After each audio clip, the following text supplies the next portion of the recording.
Bong पाए का नाश्ता तो सभी शौक से खाते हैं, लेकिन क्या कभी ये देखा है कि इसे कितनी मेहनत से बनाया जाता है? तो आज आपको 50 किलो बोंग पाए की ह्यूज मेकिंग दिखाएंगे, जिसे कई घंटों की मेहनत और बहुत ही यूनिक रेसिपी से तैयार किया जाता है और इन्हें बनाने में पूरी रात लग जाती है और इसकी तैयारी को कई मरहलों से गुजारने के बाद ये स्पेशल बोंग पाए तैयार किए जाते हैं। तो इस वीडियो को एंड तक देखिएगा गाइस, आपको सारा प्रोसेस स्टेप बाय स्टेप बताते हैं। बोंग पाए की मेकिंग में सबसे पहले आपको बेहतरीन क्वालिटी वाली बीफ की मछली, लाल बोटी, साथ ही साथ बेस्ट क्वालिटी वाली नली और बेहतरीन किस्म के पाए दरकार होते हैं। इस तमाम मीट को पानी से अच्छे से बार बार धोकर इसका पानी खुश्क कर लिया जाता है। अब दूसरे मरहले में एक बड़े से देगचे में पहले प्याज, हरी मिर्च, अदरक, लहसुन की पेस्ट और मुख्तलिफ किस्म के मसाला जात डालने के बाद इसमें पानी शामिल कर दिया जाता है और साथ ही साथ इस मसाले में पाए और तमाम मीट शामिल कर दिया जाता है।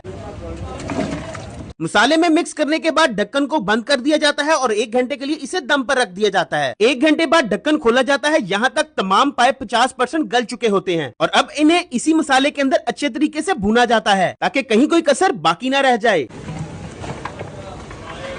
फिर बारी बारी इस तमाम मिक्सचर में 4 से 5 लीटर ऑयल डाल दिया जाता है और अब इनमें वो नलियां शामिल की जाती हैं जो गोश्त के बगैर लेकिन मिक्स से भरी होती हैं और इन तमाम को अच्छे तरीके से मिक्स कर लिया जाता है। दूसरी तरफ मलमल के कपड़े में मुख्तलिफ किस्म के साबुत मसाला जात डाले जाते हैं और फिर बड़ी महारत से इसे बंद करके एक पोटली तैयार कर ली जाती है ताकि पकाई करते वक्त साबुत मसाले इन पाए के अंदर मिक्स ना हो जाएं और सिर्फ मसालों का अर्क ही इनमें शामिल हो सके और मसालों वाली ये पोटली पाए के मिक्सचर में रख दी जाती है। अब इन पायों में जरूरत के मुताबिक भर भर कर पानी डाला जाता है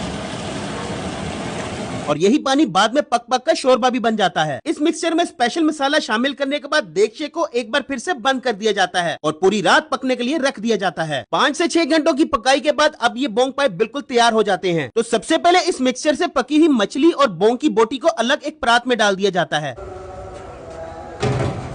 दूसरी परात में पाए और तीसरी परात में तमाम नलियों को अलग कर दिया जाता है और बारी बारी इन तमाम परातों को सेलिंग पॉइंट तक पहुंचा दिया जाता है और साथ ही साथ बचे हुए शोरबे में हस्बे जायका मसाला शामिल करने के बाद दूसरे देशके में ट्रांसफर करके उसे भी सेलिंग पॉइंट तक पहुंचा दिया जाता है। तो पेशे खिदमत है मदीना मुर्ग चने वालों के स्पेशल बोंग पाए, जिसे चाहे तो आप मछली या लाल बोटी के साथ खा सकते हैं या फिर बोंग पाए और नली का कॉम्बिनेशन बनाकर खा सकते हैं। तो ये मजेदार किस्म का बोंग पाए का नाश्ता करने के लिए आपको जाना पड़ेगा मदीना मुर्ग चने, जिसकी लोकेशन है चनंदीन रोड, ईवन ब्लॉक, जोहर टाउन, लाहौर और इनकी गूगल पे लोकेशन भी लगी हुई है। साथ ही साथ फैमिलीज के लिए भी इनके पास बैठने का एक ह्यूज सेटअप लगा हुआ है, जहां आप सुकून से अपनी फैमिली के साथ बैठकर इनका नाश्ता एंजॉय कर सकते हैं। तो वीडियो अच्छी लगी तो लाइक कर दें और पेज को फॉलो करना हरगिज ना भूलिएगा। मिलते हैं इस तरह की नेक्स्ट वीडियो में, तब तक के लिए अल्लाह हाफिज।